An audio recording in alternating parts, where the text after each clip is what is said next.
Hello kids, welcome back to Upsar Academics. So today we are going to discuss stanza wise questions of our poem Keeping Quiet. So first stanza, it's visible on the screen. You can just go through it and then we will discuss the questions. So your first question from this stanza is, name the poem and the poet of these lines. So the answer is, name of the poem is Keeping Quiet and the poet of the poem is Pablo Neruda. Next, why does the poet ask us to count to 12? ये हमने starting में कल भी पढ़ा था कि वो 12 तक ही काउंटिंग करने के लिए हमें क्यों बोलते हैं. So you will write 12 is a whole number. There are 12 months in a year. A clock shows 12 signs on it. Hence the poet has asked us to count up to 12 and just keep still and quiet. Okay, next. Why does the poet ask us to keep still? अब poet हमें क्यों बोलते हैं कि आप still रहो? One thing more, इधर still का मतलब total inactivity poet नहीं बोलते. Still का मतलब कि 2 मिनट चुप रह के आप self introspection करो. तो poet ऐसा क्यों बोलते हैं?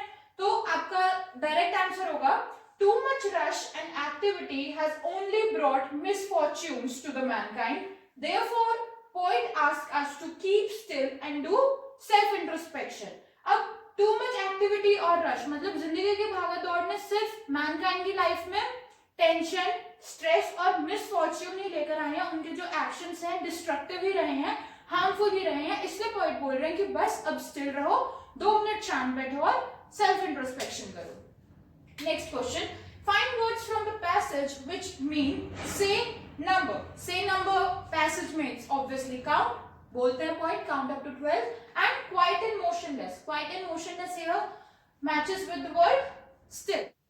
Okay, so moving to the next paragraph, you can just give a read to it.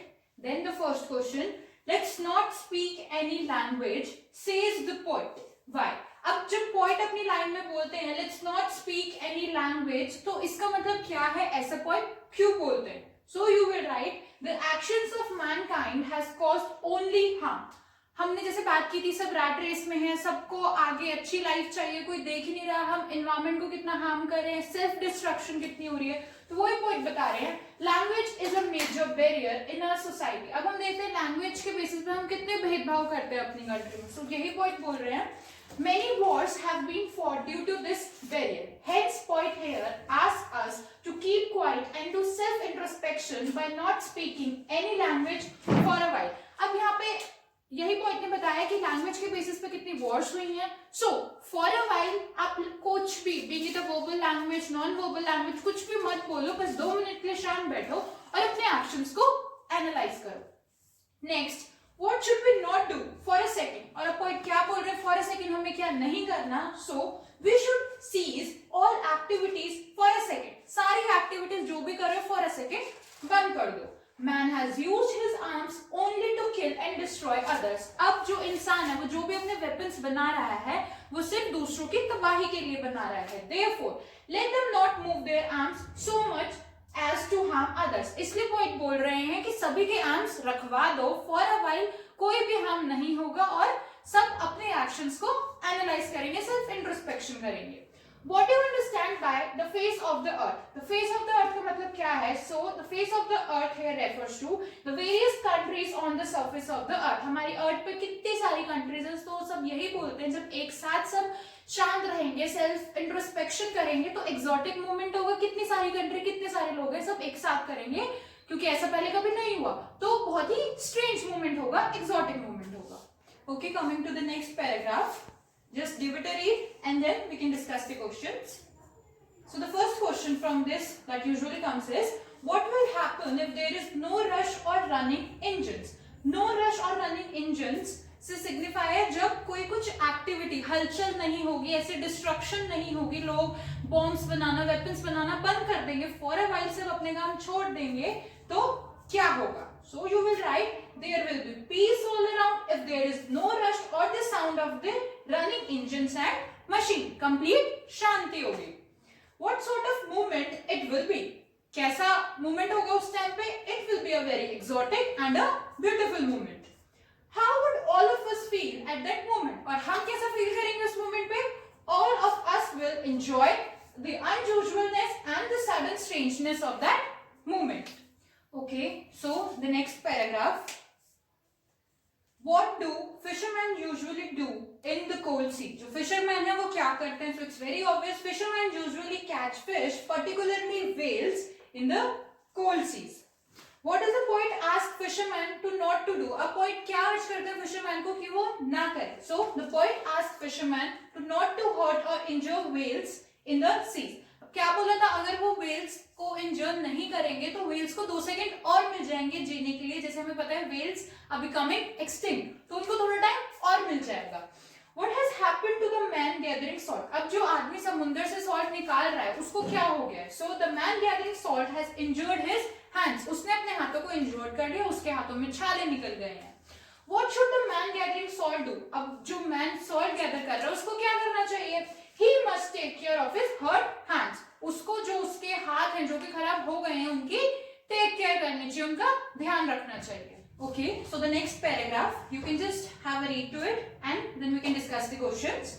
So the first question from this paragraph, what sort of wars are mentioned in the above lines? So, which type of wars are mentioned? Green wars, wars with poisonous gases and wars with the fire are the different kinds of wars mentioned by the poet in the poem. Next, what kind of victory will it be? किस तरह की जीत होगी? It will be a kind of victory where no survivors will be left to celebrate it. जब दोनों तरफ ही मौतें होंगी तो इतना बुरा समय आ जाएगा कि कोई सेलिब्रेट करने के लिए ही नहीं बचेगा. और that victory would be considered as a meaningless victory. जब कोई सेलिब्रेशन के लिए नहीं बचा तो वो किस बात की जीत? जब आपके साथ कोई सेलिब्रेट करने के लिए नहीं है तो it will be a meaningless victory. How should the lovers of war behave? They should put on clean clothes and walk with their brothers under the trees, leisurely doing nothing. ठीक है, तो point क्या अर्ज करते हैं? चलो जी, war हो गई, तबाही हुई, डिस्ट्रक्शन हुआ, सब हो गया, लेकिन आगे फिर कैसे बढ़े? दोनों साइड्स की आर्मी को एक दूसरे का दुख बांटते हुए भाईचारे के साथ आगे बढ़ना चाहिए और फिर उसके बाद अपने एक्शन को इंट्रोस्पेक्ट करना चाहिए. तभी बोला that they should walk with their brothers under the trees, leisurely doing nothing. आराम से बैठ के दोनों एक दूसरे के दुखों को समझें, बैठें और इंट्रोस्पेक्ट करें. Okay, coming to the next paragraph, you can just go through it, then we can discuss the questions. So the first question that comes from this paragraph is, what does the poet want? What should it not be confused with? अब poet यहाँ हमसे क्या अर्ज कर रहे हैं और इसे हमें किस चीज के साथ confused नहीं होना, मतलब what he is actually meant to say to us. Okay, so he is advocating for silence or stillness. Stillness should not be confused with total inactivity. अब पॉइंट हमसे अर्ज कर रहे हैं कि आप 2 मिनट चुप रहिए, बट चुप रहिए का मतलब ये नहीं कि आप कुछ काम ही मत करो, बस लाइफ तो जैसी है वो चलती रहेगी ना. अब सब काम छोड़ के बैठ जाओ तो ऐसे तो लाइफ नहीं चलेगी. उनका मतलब है डिस्ट्रक्टिव काम मत करो. Okay, next, explain want no truck with death. Want no truck with death क्या सिंबलाइज कर रहा है? Total inactivity brings death. So obvious. अगर आप कुछ भी नहीं करोगे, it means that you are welcoming your approaching death.